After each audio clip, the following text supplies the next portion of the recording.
किए थे, जिलाधिकारी कार्यालय पर बैठे हुए थे, क्या बताएंगे? देश की तानाशाह सरकार से जब पूरे देश के छात्र नौजवानों ने दिल्ली में जाकर उनसे सवाल किया नीट पेपर लीक मामले को लेकर, और छात्र नौजवान जब अपनी बात संसद के पास सुनाने के लिए जा रहे थे देश के माननीय प्रधानमंत्री और शिक्षा मंत्री जी को, तो वहां पर छात्र नौजवानों के साथ बर्बर लाठीचार्ज हुआ,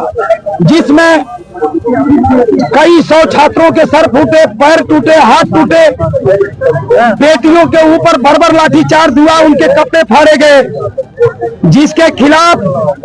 आज समाजवादी पार्टी के माननीय राष्ट्रीय अध्यक्ष, उत्तर प्रदेश के पूर्व मुख्यमंत्री माननीय अखिलेश यादव जी प्रधानमंत्री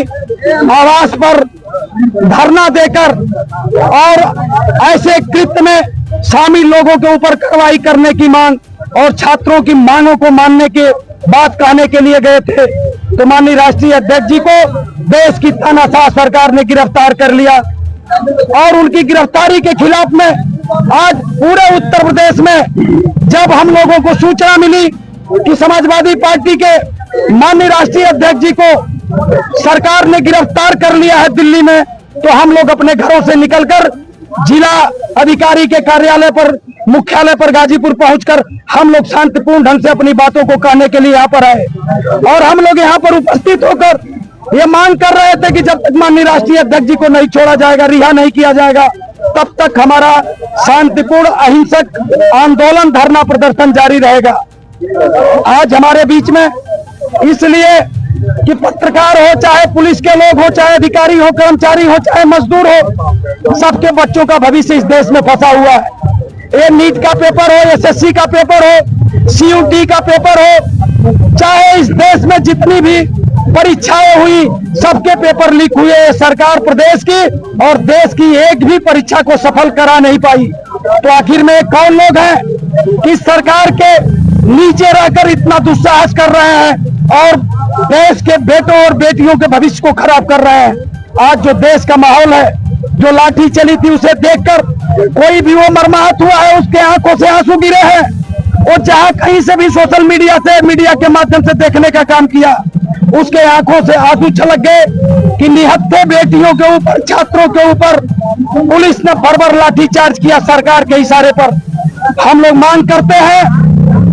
कि देश के शिक्षा मंत्री माननीय धर्मेंद्र प्रताप प्रधान जी को तत्काल बर्खास्त किया जाए, और ऐसा करने में अगर इस देश के माननीय प्रधानमंत्री जी सक्षम नहीं है तो तत्काल इस्तीफा दे देश के प्रधानमंत्री, और माननीय गृह मंत्री इस देश की कुर्सी से इस्तीफा दे और नया जनादेश प्राप्त करने का काम करें इस देश के अंदर। हम समाजवादी पार्टी के लोग इन्हीं सवालों को लेकर यहाँ पर बैठे थे। अभी हमारे कोई सक्षम अधिकारी जो सूचना देने का काम करेंगे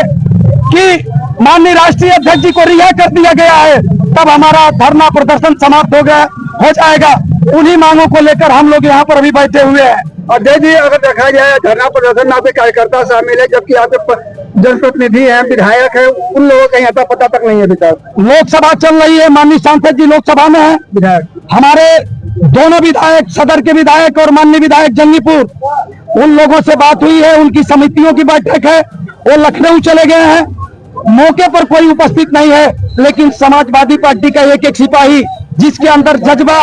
और संघर्ष करने की एक कुवत है कि 10 बजे 11 बजे रात में लोग खाना खाकर सो जाते हैं, लेकिन छोटा सा मैसेज पाकर ये जहूराबाद के हमारे विधानसभा अध्यक्ष जी से लेकर जखिलिया से हमारे जो साथी और दूर दूर से विधानसभाओं से चलकर यहाँ पर पहुंचने का काम किए हैं। और सूचना में हमने किसी को फोन भी मैं नहीं कर पाया, मैं सीधे फेसबुक पर लिखने के बाद जिला मुख्यालय पर पहुंचा, और इतने देर में हमारी महिला सभा की अध्यक्ष और पूरी इनकी टीम भी इस रात्र में भी यहाँ पर पहुंचने का काम की है। मैं अपने कार्यकर्ता साथियों को, हमारे सदर के विधानसभा अध्यक्ष, नगर के हमारे जिला सचिव से लेकर डॉक्टर समीर सिंह, ये जहूराबाद से अनिल यादव से लेकर तमाम साथी जो बहुत दूर दूर से चलकर यहाँ पर पहुंचे हैं, जो अल्प सूचना में 20 मिनट में, आधा घंटा में दूरी तय करके यहाँ पर आए हैं। अगर